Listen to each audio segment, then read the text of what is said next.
Hey guys, subscribe for daily content. And if you're shopping for gear, make sure you check out the description for the newest items at some of the very best online retailers. There's also links for some of the items that I personally recommend. Thanks! What's going on YouTube? Metal Complex here, and today I've got another interesting knife review / knife overview to share with you guys. This is the MBK or Monterey Bay Knives Sea Otter, which is made in the United States. That's pretty cool. I think all of their other designs have always been outsourced. I don't know that for sure. It's just my experience with them has always been, they weren't made in the USA. So that's really cool. As far as I know, this last run is sold out. They may do another one in the future. I don't know, but I'm going to give you my thoughts on it anyway, because I assume at some point it will be available again. This was sent to me by Tanner JG on Instagram, so please give him a follow. It's because people like him that I'm able to bring you guys daily knife content. Thanks to my generous patrons for supporting me. There's a link for Patreon right down below, and please make sure to follow me on Instagram at metal_complex. Let's go ahead and get a measurement of this knife. It's not a huge knife. It's honestly, it's a bit smaller than I thought it was going to be. Overall length coming in at not even 7 inches. It's about 6.75 inches overall. Blade length is coming in just shy of 3 inches, which is good if you live in an area where 3 inches is the maximum, right? Or it's usually 2.9 is the maximum. So it is actually less than 3 inches, so that's good. Cutting edge is coming in at just is it a hair over? A hair over 2.75 inches.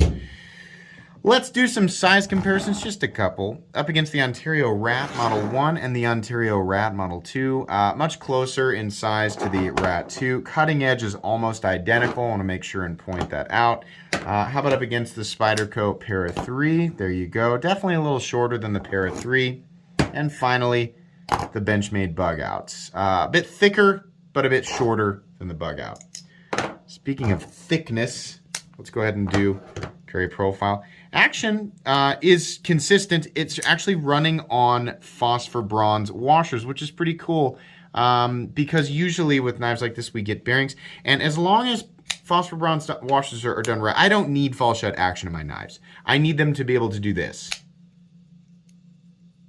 That's what I need them to be able to do, essentially. It's nice if I can get a reverse flick out of it, right? Which, truthfully, I can.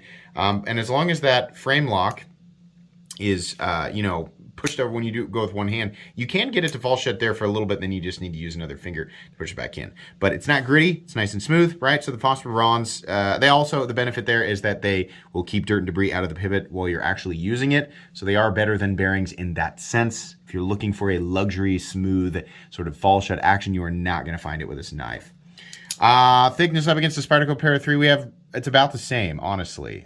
Maybe just a hair thinner. Length and height up against the PM2 and Para 3. We have a knife that is nowhere near as tall or as long. It's going to be easier to carry than either. Just plain and simple, at least dimensionally. There's no internal milling on this guy. For materials, we are looking at titanium. And then we're looking at CPM 154, which is one of my favorite compositions of all time. People are always quick to point out, you can get CPM 154 on knives that cost way less in this design or this design, or you can get this steel for way less in this design, right? I'll ask people to remember that for whatever reason, the community elected king of knife steels, which is M390, 20CV, or 204P, right? They're all analogs to each other. Periodically, we see those steels on knives that cost less than $100, and people just seem to forget that or pretend that that doesn't happen sometimes. It's once again, proof that materials are not the end-all be-all when it comes to determining the price on something. More so, it's the work that goes into it and where that work is being done, right? So can you get less expensive knives in CPM 154? Yeah, but the same goes for literally any composition. There are definitely steels that I think are more or less premium than other steels, but that's something, it's something that we should keep in mind. The weight on this guy, 3.07 ounces. Pretty good ratios. Kind of wish that they had milled it out, but then again, it's like, doesn't matter, right? I think the only reason it might matter a little bit is because the balance is quite a bit of ways from the pivot. Had they milled it out, it would have reduced the weight a little bit, and that might have been trivial, but it might bring the balance a little bit more towards the pivot, which you could argue is also some kind of trivial. Anyways, let's go ahead and do a hardware check. This should be a real easy knife to take apart. Get out my tools as per usual. My tools are very inexpensive and very recommendable. You can find them right down in the section of my description that talks about the tools I use on this channel. The pivot is likely going to be a T8. Yeah, that is the case on both sides here. And then we have the T6 screws back here, which is kind of a bummer. I wish they were T8, but they're not. You can't always get what you want. Pocket clip screws are also T6. Still shouldn't be that hard to take apart. As long as you have quality tools and a place to keep your hardware, you should be just fine. Blade stock thickness on this guy, that looks to be fairly thick. Of course, the size of the knife, the size of the scales, you know, sometimes, yeah. In this case, it's only 130 thousandths. I was going to guess 140, but that's just perspective. So not bad there. Have we done everything? I think we have. All right, let's go ahead and talk about this knife. So, I will say, placement of the thumb studs, good. It's very easy to deploy and then retract, right? Access to that lock side is nice. It's a little bit higher than the show side scale, so it's very easy to engage and disengage. And like I said, the action is very consistent. It's smooth and more of a hydraulic sort of Sebenza way, right? Where you're not gonna get, it's not gonna fall shut, but it feels good. There are definitely knives that are utilizing phosphor bronze that feel kind of gritty, and there was no care taken on the inside, right, around the pivot, to make sure that it was consistent, right? We don't need fall shut action. It's just a preference with some people, depending on how much they're spending and what they expect from that, you know, that territory. Yeah, I like, as long as they're done well, I like phosphor bronze washers, and I think this is good. I think also like that the thumb studs are, you know, fat enough for the design and not too pointy. Pretty comfortable, and they look nice too. It's kind of nice that the hardware is all shiny and the, you know, the frame and the blade are kind of darker. It gives a good contrast. This is also an easy knife to hang on to. It's a smaller knife, but this whole area is nice and open, and you just have this one area, you know, to lock in with your index finger, and you can just barely get a full purchase on this guy. The edges are knocked down. It reminds me a lot. Now this is not, it's not a copy. There are so many knives out there that use this general handle shape, right? It's just kind of a, you know, straightforward. It's not the exact same thing, right? But it's just kind of a straight handle with an area to put your index finger in, right? And then that's about it. It's kind of blocky outside of that, and that's what's going on here. There's nothing sharp, not really, but there's nothing ultra unique going on right here. It's just a plain Jane straightforward handle. Now, you know, to be fair, MBK has a few designs, quite a few designs that are like that, especially their designs from Ray Laconico, right? So you people looking for a minimalist aesthetic will probably enjoy this. And, you know, oftentimes I do too, right? I kind of like that minimalist kind of thing. Now, a lot of that comes from, you know, designs that I enjoyed back in 2012 to 2014 or 15, right? So I'll just say this. This whole knife, we'll talk about the rest of it. The whole thing looks like something that I would have expected to come out in 2012 or 2013, right? All of the elements, right? It just looks like something that came out like 9 years ago. This knife is done well. It's finished well, right? It doesn't look like it was a this wasn't a sloppy attempt at a knife or anything. I'll tell you right now, it's got good lockout. There's no up and down play. There's no pivot lash, and the detent is okay. There's a little bit of play right here, and that's something that I don't like to see, right? This is all detent movement, right? Because here's right there, we're outside of the detent. So in here, this is the detent ball moving around, which I don't like at all. The blade is done well, and it is very thin behind the edge. This is ready to slice, and the edge is nice and bitey, right? I mean, this is, as far as an EDC knife goes, this is going to do what you want it to do. The jimping is good, right? Corners, all nicely knocked down. all the basic design elements of a decent knife are here, right?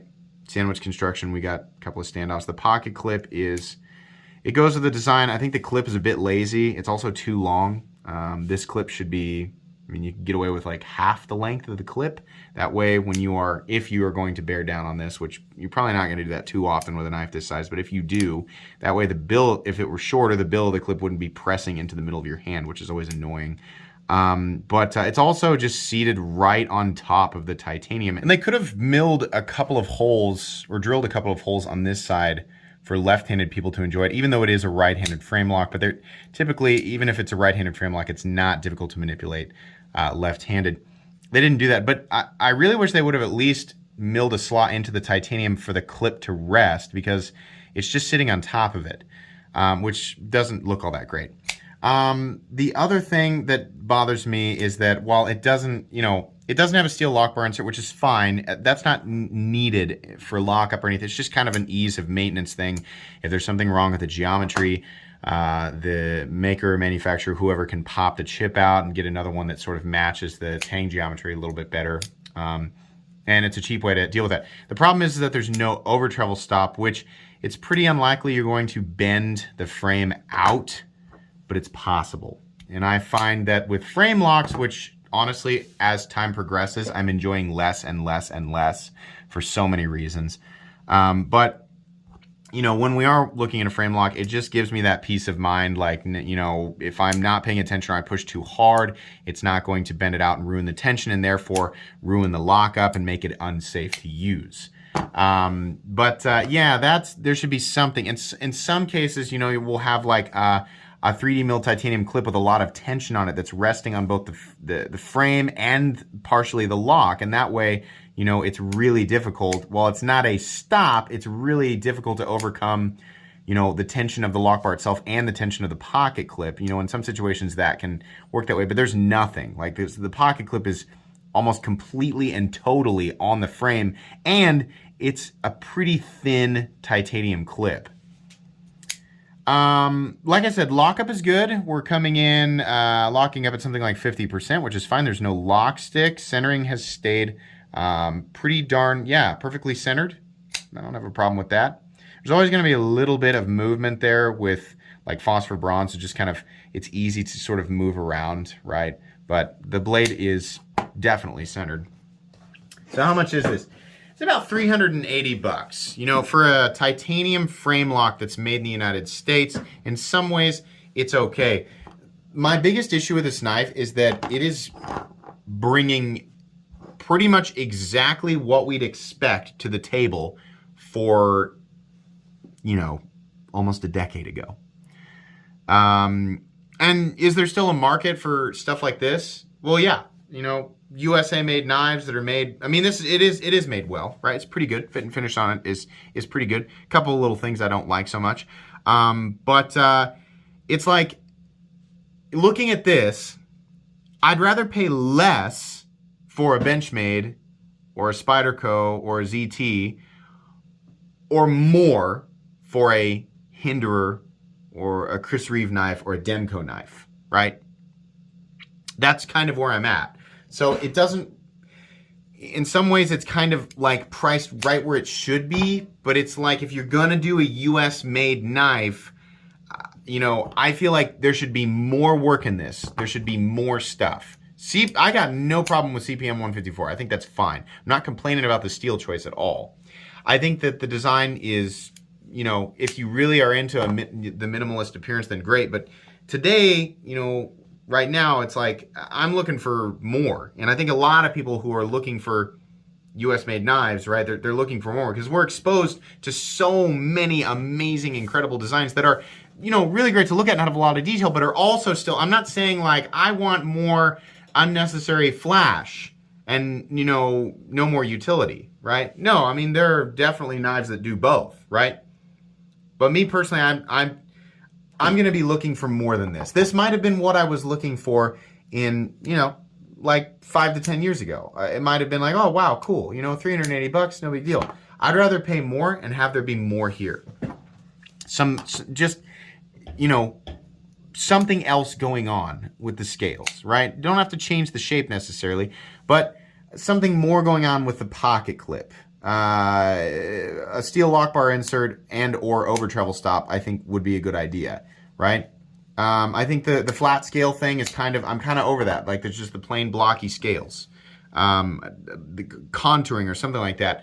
And just more of the finish looks fine, but it's just kind of basic, right?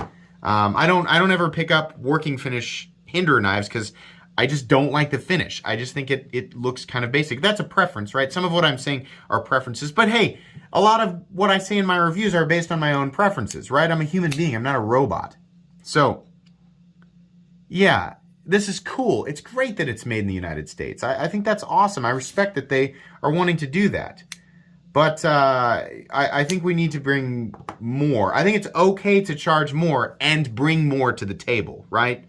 Something that is not almost directly out of 2013. So, neat. Not something I'm interested in. I'm excited to see the future if they decide to do more US stuff. I think that's fine. It just needs to be more going on, right? Just stamped out clips that sit right on top of the titanium does not look good. And, you know, the whole design is a straightforward clip, but it would work if the knife was much larger, right? There are elements here that I find boring. Excessively boring.